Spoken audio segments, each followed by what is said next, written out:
Michael. So this was no legs drill, loose hands, okay?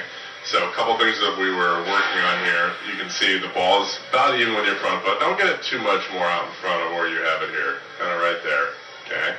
And then what we were working on was loading the hands, so kind of loose circles here early, right? So I'm going backwards right now.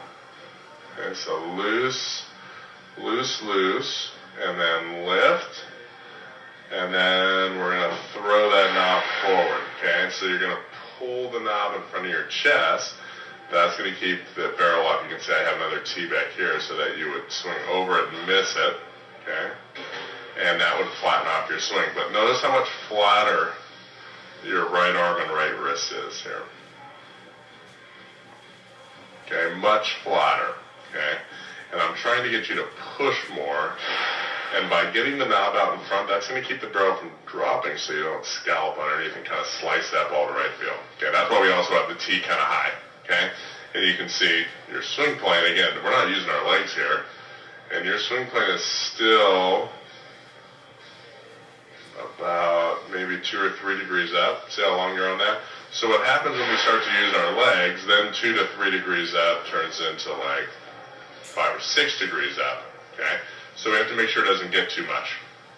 I think if you're in that 5-degree range, it's going to be absolutely perfect. So again, it's loose, loose, lift and throw. And we did, I don't know how many, maybe 300 of these this morning. Okay, and I really just wanted you to get, it's not a move where you're trying to kill it, right? We're not using our legs. It's loose. It's load the hands, pull them through. See how close that bat gets to your ear? Right there. Okay, so it's this lift and then throw without any kind of hesitation, pulling that knob forward. The barrel doesn't drop underneath the ball until about here. That's what we have to look for. Okay, we don't want that barrel to drop before it gets to about the inside of your front knee, okay? And what I mean by that is, you know, if the pitch is coming in this way, when does your barrel get on that green line? I don't want it to get on the green line until about your front knee. And then once it's on at your front knee, then I want it to stay on for a long time. I mean, not that you're never going to hit a ball out there, but you know what's cool about this new move is if you're early now and you hit it, say, here, that's still a fair ball.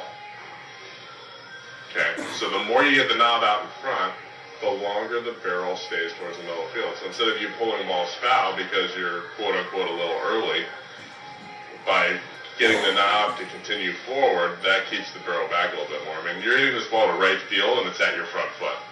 You're probably pulling the ball at your front foot right now in games, okay? And not bad. You have a little bit of the wrist is actually really good to contact, and then right after you have a little bit of that bow, and that straightens out. So the wrist is definitely getting better. Okay. Loose, loose, lift, throw. Good launch angle. You can see you're hitting the back of the ball, but you're extending lower, and that's when the ball is shooting up with a positive launch angle off the tee. Okay? So again, this is all about the looseness and releasing the barrel, making sure you don't over-rotate, making sure you let the ball get a little deeper. I think when you let the ball get too deep, like that's your thing, you're like, I gotta let everything get deep and hit back here. Well, the only way to do that is to artificially pre-extend your arm too much, and that's what you don't want to do. Okay, we ran into that a little bit. Remember when I was throwing you front toss? So when you come back, we'll do a little bit more front toss with this and see if we can find that contact point.